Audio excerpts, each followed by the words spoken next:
After going through numerous iterations over the years, I finally get to show you my perfect vocal tracking channel strip, and it solves some problems I didn't even think to solve. So like, subscribe, and let me know in the comments, is this really the perfect tracking channel strip?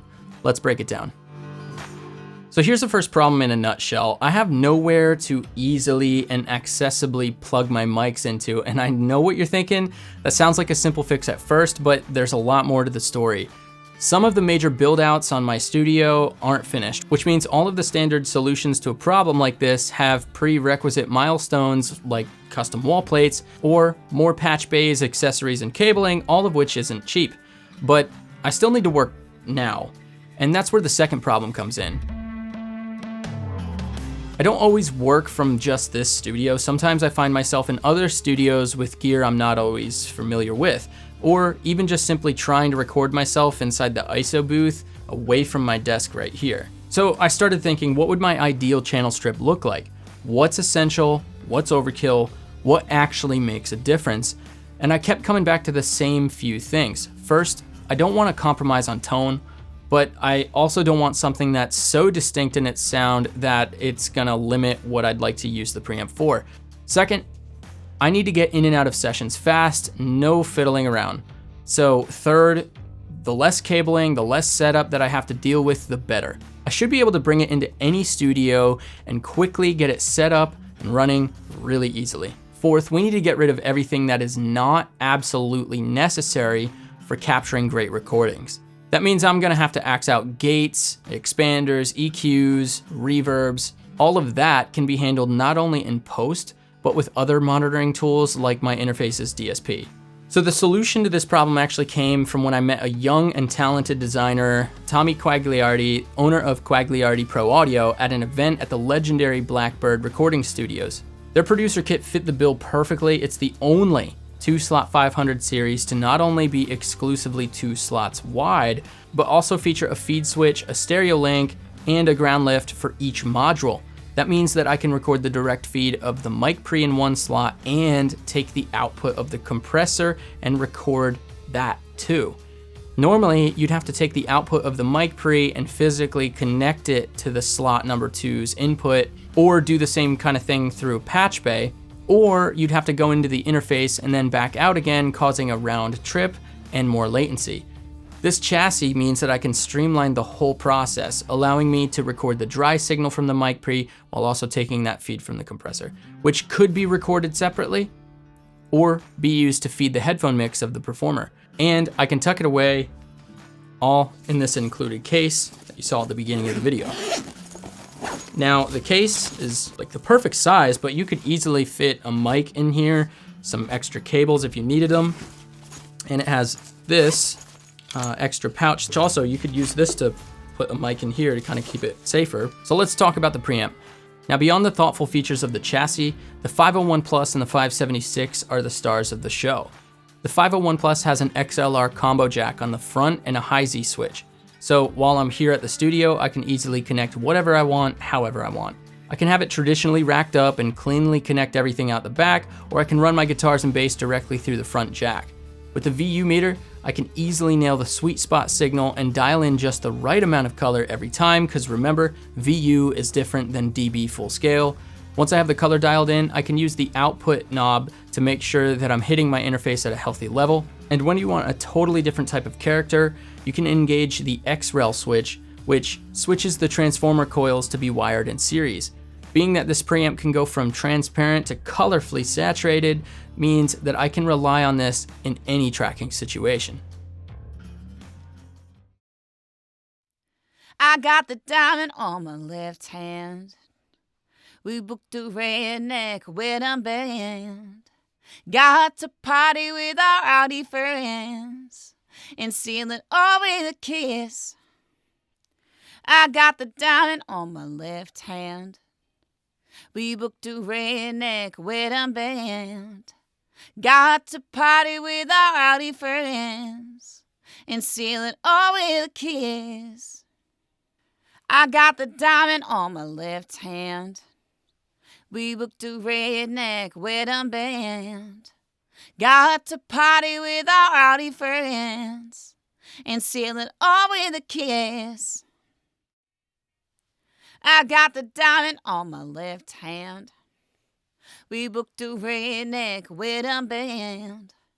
Got to party with our rowdy friends and seal it all with a kiss. I got the diamond on my left hand. We booked a redneck wedding band. Got to party with our rowdy friends and seal it all with a kiss.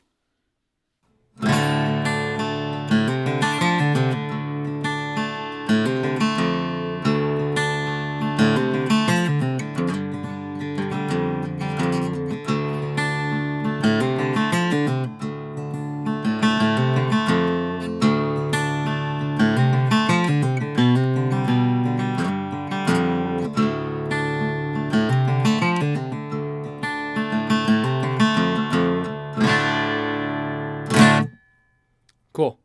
Let's engage X-Rail and see what we think there.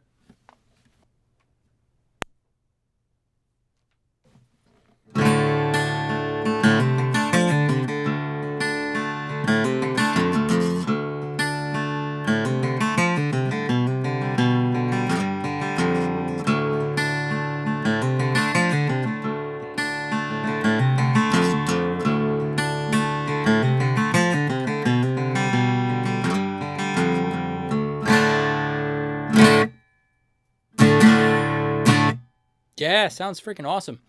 This handles acoustic guitar really well. Now, whenever I'm recording vocals, there's never a time that I find myself or an artist monitoring their signal without compression. So it makes sense that we have a versatile compressor that packs some seriously unique punch. This is the 576 FET compressor. Like the name suggests, it takes its inspiration and sonic flavor in the direction of the legendary Yuri 1176, even going as far as using a BF245 FET type transistor to control the signal amplification. But what makes this one stand out from all the other 1176 clones is its custom Quagliardi transformers, a 2520 style op amp, and some of the additional included functional features like its built-in mix blend knob, boom, and X-Rail modes. I haven't seen any other 1176 style clones in general offer so much functionality out of a single 500 series slot, and it sounds amazing too. I met my hubby in a honky-tonk. I got the diamond on my left hand. We booked a redneck wedding band. Got to party with our rowdy friends and seal it all with a kiss. I met my hubby in a honky-tonk. I got the diamond on my left hand. We booked a redneck wedding band. Got to party with our rowdy friends and seal it all with a kiss.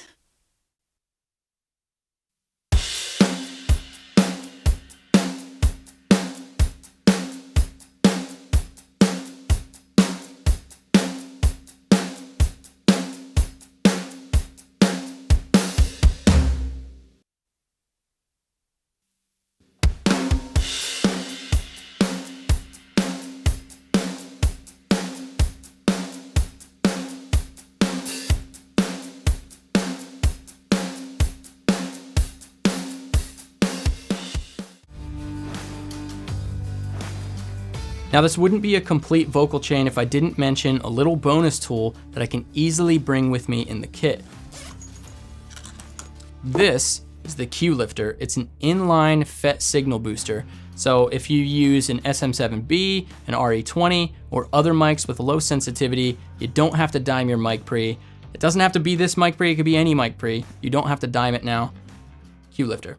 So here's the SM7B, the infamous low sensitivity mic. It sounds great on its own, but as you can see, I've got a lot of gain. Similarly, this is pretty much the same settings I had with the Aston Spirit, and I got way more output from it. Obviously, this is quite low. Now, I'm doing this on purpose to show you the actual change in volume, so sorry about that, but check this out.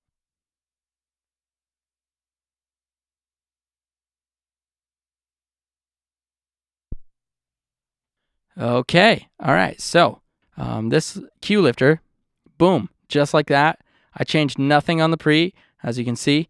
You're watching that, but yeah, so plug this straight in, and now all of a sudden your low sensitivity mic like this, really clean, really transparent, and I absolutely love it. So I had thought a lot about how I was gonna show you how effective the Qlifter actually is, and yeah, for a few seconds you probably couldn't hear me very well, and that was because that's what the mic actually outputted at the current settings. And then with just popping this in, you could see the difference that it really made. This Qlifter is fantastic. Sounds awesome. It's simple, and it's very essential if you use this microphone. So that's the rig, 2 modules, clean routing from a great chassis, no fluff. It doesn't try to be everything, it just does what I need it to do, and it does it really well. Whether I'm tracking here in the studio or collaborating elsewhere, I don't have to compromise, and you don't have to either. You can get the producer kit from Quagliardi Pro Audio now. Let me know in the comments what your current vocal chain looks like, or what your non-negotiables are when building a channel strip. To support the channel further, or if you'd like to connect with me directly, go to thestevekinney.com. See you in the next video. Cheers.